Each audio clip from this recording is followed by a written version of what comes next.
Waste good food on you? That's cute, my sister sneered at her wedding. Just leave the gift and go home. I blinked, stunned. My parents didn't object. Well, maybe she should go, my dad muttered. All right, I'll go. I smiled, then added, but just know this. You'll all regret it. My name is Harper. Ever since I can remember, I've been able to feel things, deep, dangerous things, that others can't. Not just emotions, but waves of something darker. Anxiety, deception, anger. It's not a party trick. I don't see the future. But I sense what's buried behind the smiles people wear like masks. And for that, my family treated me like I was broken.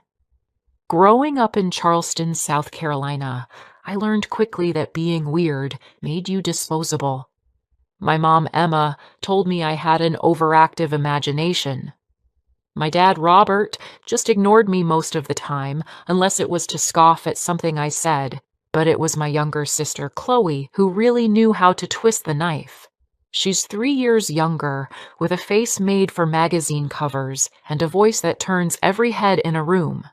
I was the shadow in her perfect life, the cautionary tale. Don't let her sit near me, she'd whisper to Mom at school plays. She makes everything feel heavy. I stopped trying. I stopped telling them when I felt something wrong.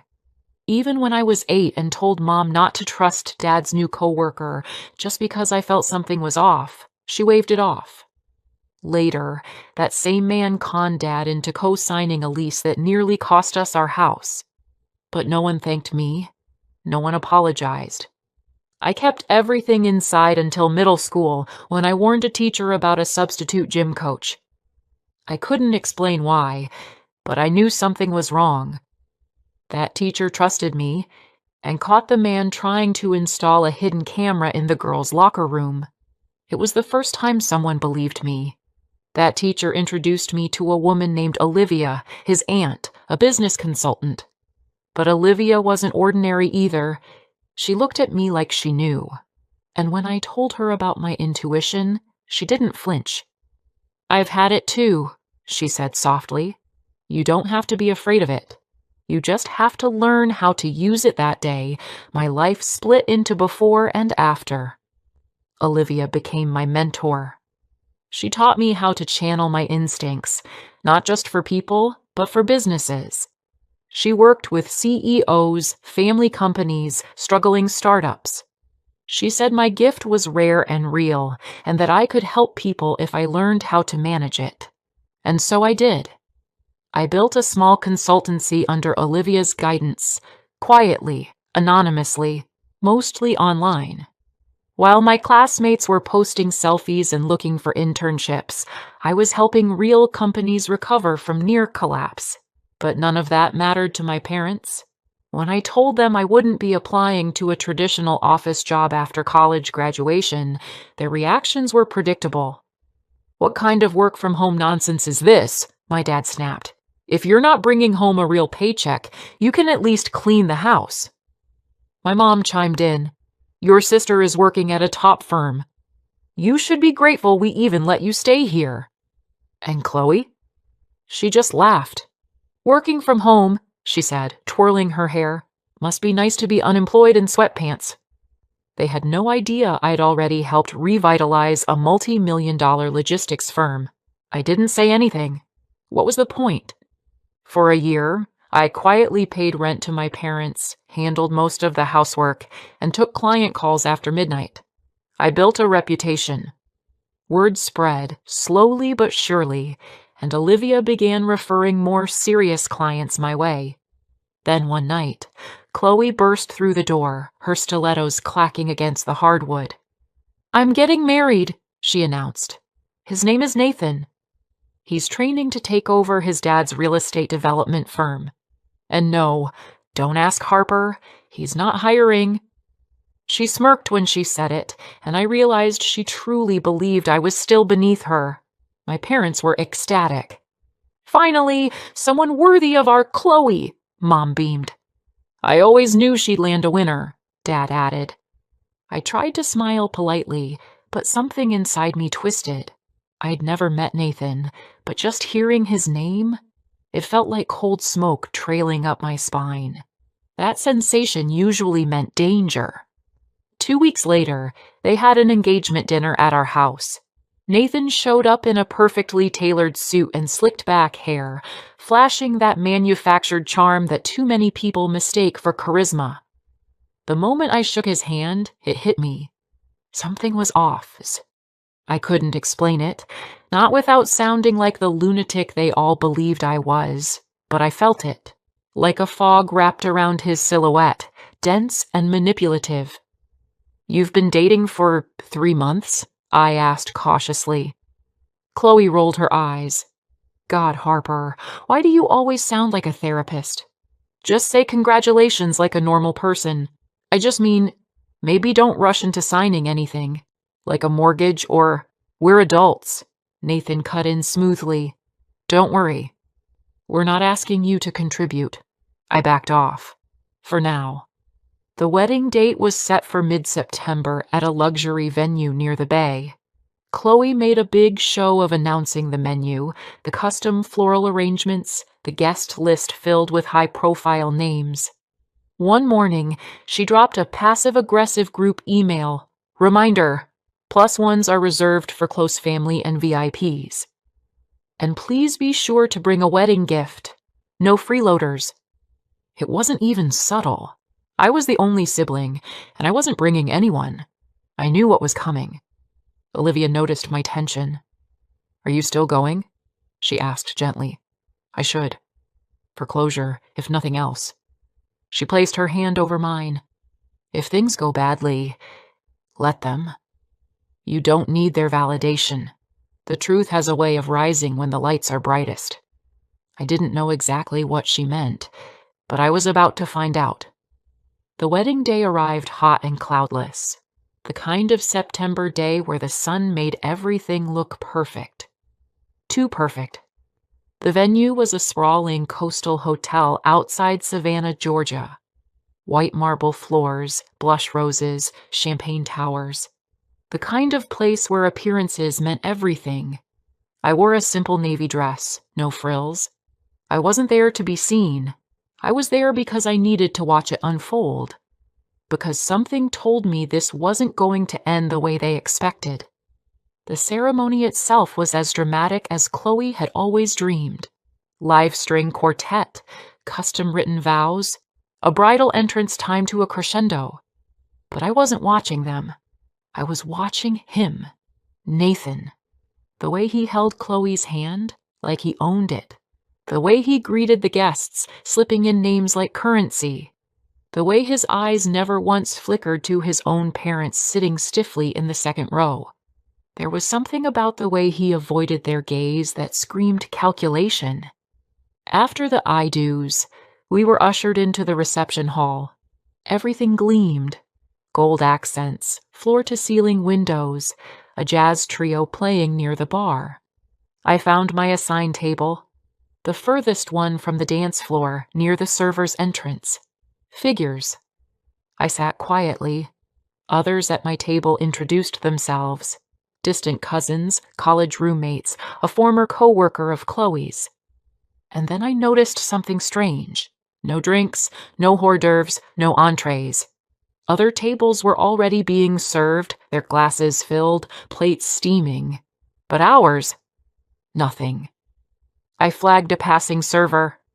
"Excuse me, is there a delay with our meals?" She glanced at her chart and gave me a tight-lipped smile. "I'm sorry. I was told this table is self-managed." "What?"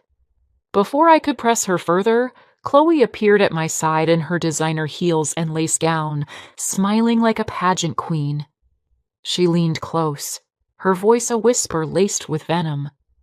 "You didn't really think we'd waste perfectly good food on someone like you, did you?" I blinked, stunned. "You can just leave your little gift by the door and head home. Maybe grab a bag of potato chips on the way. That's more your vibe." I opened my mouth, but nothing came out. Then Nathan strolled over, grinning, arms slung casually around her waist. "Everything okay here?" he asked, like he was addressing a waitress. She's leaving, Chloe said sweetly. Aren't you, Harper? I looked around. Our parents were watching. My mother looked vaguely apologetic, but didn't move. My father just sipped his wine and muttered, "Well, maybe she should go." It was like a switch flipped inside me. Not rage, not sadness, something colder. Clarity. I stood slowly, napkin falling to the floor. My voice was calm. "All right, I'll go. But just know, you'll regret this."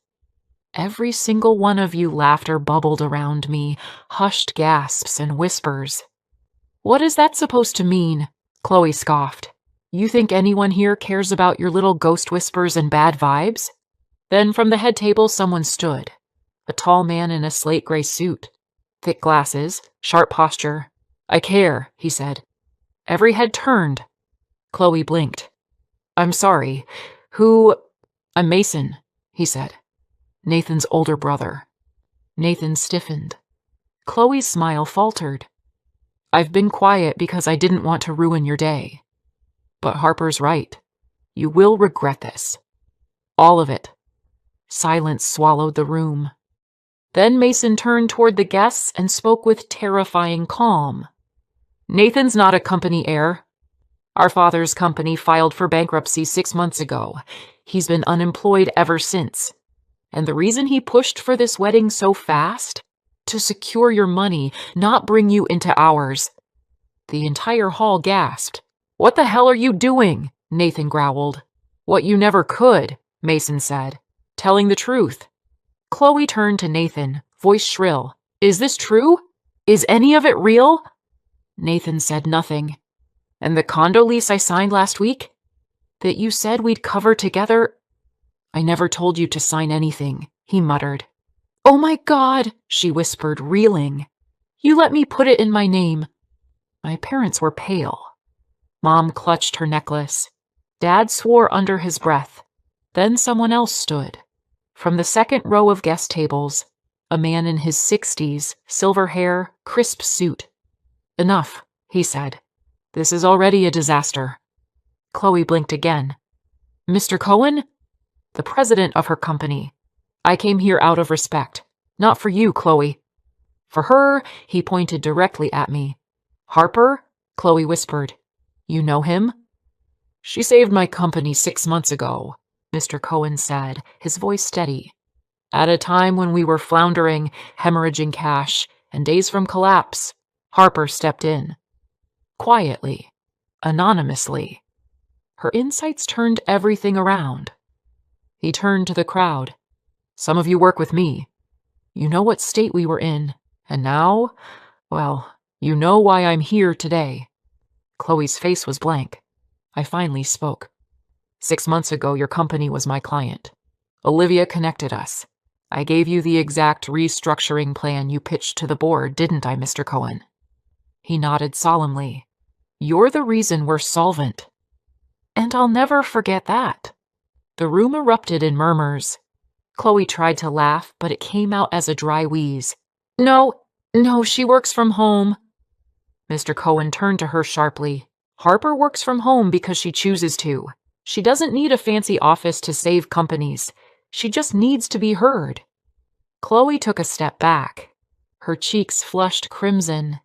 Then the ripple of whispers became a wave. Guests muttering, some rising from their tables, a few already heading toward the exit. Someone at the gift table asked out loud if refunds would be given. And I stood still, calm as glass. "You humiliated me," I said to Chloe, "for years. Today was just the final act, but I'm done playing your ghost." She didn't reply. She couldn't. Mason walked over, gently placing a hand on my shoulder. "Come on, let's get out of here. This ship's sinking." As I turned to leave, Mr. Cohen added loudly, "Chloe, you'll be hearing from HR on Monday."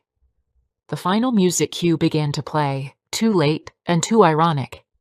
The bride was still standing, but everything around her was falling apart. I left the reception hall with Mason at my side and the ocean breeze hitting my face like a baptism. For the first time in years, I felt clean, Like every judgment, every condescending smile, every whispered insult had finally peeled away. Behind us, the wedding was dissolving into chaos. I didn't look back. We walked to the parking lot in silence. When we reached his car, Mason leaned against the hood and turned to me. "You okay?" "I think so," I said, almost surprised to hear myself. "I should have warned you earlier," he muttered, running a hand through his hair.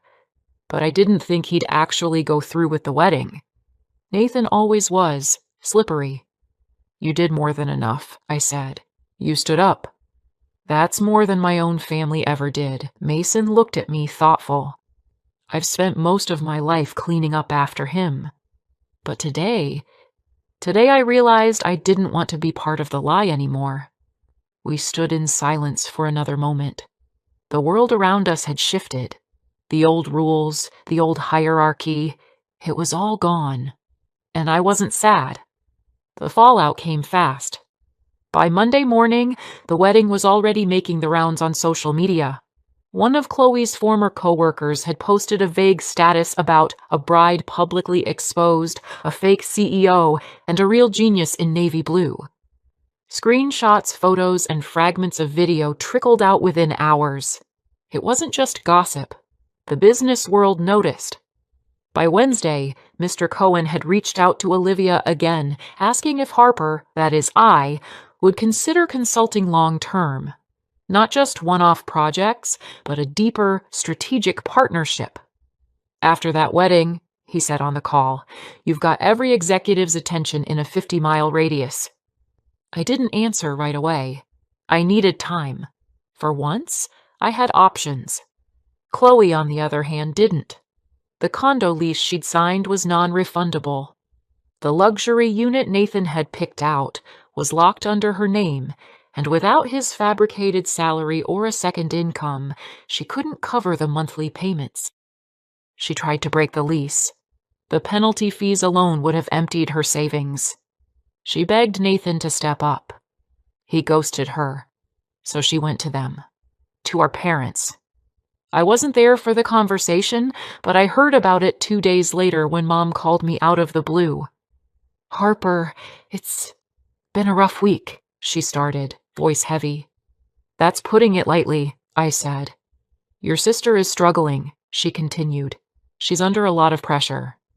And I know things got out of hand at the wedding, but maybe if we could all talk." "You mean help her pay the condo lease?" I cut in. Silence. "I've already helped this family more than I ever got back," I said, my voice calm. I did it quietly, willingly, because I thought that maybe, eventually, I'd be seen. Mom sighed. "You were seen. We were just overwhelmed. My sister humiliated me in front of 200 people, and you clapped for it." She didn't deny it. She just said, "Your dad and I are doing the best we can." "Your best was never for me," I replied, "and I'm done funding it." I hung up. By the end of the month, I'd moved into my own place. Nothing flashy, but mine. A quiet apartment with sunlight in the mornings, and room for my notebooks and whiteboards and late-night client calls. The checks started rolling in, slowly at first, then steady. Olivia helped set up a professional website. We launched a rebrand under my own name, Harper Strategic Insight. A month later, I was flown to New York to consult for a mid-size retail chain on the verge of collapse. After one meeting, they extended a 6-month contract. I declined. I didn't want to be owned. Instead, I offered a one-time framework and diagnostics package. They accepted, and within 3 weeks, profits rebounded by 12%. I was finally living the life they never imagined for me. Meanwhile, Chloe's world shrank. Word of her behavior at the wedding had reached her company. Her performance reviews came under scrutiny. Projects were reassigned. Within 6 weeks, she was moved to a lower-floor office. No windows, no assistant, just a shared cubicle and busy work. She tried to keep up appearances, but the shine was gone. Eventually, she called. I didn't pick up. She texted a week later. I'm sorry. I need help. I stared at the message for 10 minutes. Then I replied, come by Friday at 4, 1 hour. When she arrived, Chloe looked smaller somehow. No designer bag, no heels. Her hair pulled back plainly. Her eyes didn't meet mine at first. You look good, she said awkwardly. You look tired, I replied. She exhaled. I am. We sat at my dining table. I didn't offer coffee. I lost everything, she admitted, and I deserve it. But I don't know what to do. I have bills, and I can't go back home. They've stopped helping. Welcome to my world, I said, not unkindly. She flinched. I get it now. How awful I was. You were always right about Nathan, about people, about everything. And I made you feel crazy for it. I didn't nod. I didn't argue. I don't need a handout, she said. I just need time. A place to sleep. I'll get a second job if I have to. I looked at her and thought of all the years she towered over me, the years she told people I was broken, the wedding, the laughter, the Chip's comment. And yet, there was something else now, a fracture in the glass, an opening. I have rules, I said. Okay. You don't insult me. You don't lie. You clean up after yourself. You don't ask for money. Chloe nodded, eyes welling up. You sleep on the pullout, I added, and you help with the groceries. She swallowed. Thank you. It's not a gift, I said. It's a choice. Yours and mine. It wasn't a miracle, but it was something. She stayed. She kept quiet. She worked hard. We didn't talk much at first, but slowly the rhythm became less awkward. We became, if not sisters, then at least two people surviving next to each other, which was more than I'd ever expected. I stopped sending money to our parents. Chloe couldn't afford to either. Without the financial help they'd gotten used to, they struggled. They rented out the guest room to strangers. Dad picked up part-time work. Mom started selling antiques online. Funny how quickly people adjust when the free ride ends. As for me, my work took off. By spring, I had 10 active clients. I built a wait list. Olivia and I were invited to speak at a tech conference in Boston. I wore a simple navy suit and got a standing ovation. And Mason? He kept in touch. At first it was texts, then a few coffees. Then one night he called and said, I don't know where this is going, but I'd really like to find out. With you. I smiled. Me too. Because now I knew something I never had before. I wasn't strange. I wasn't broken. I was gifted. And finally, I was choosing who got to be close enough to see it.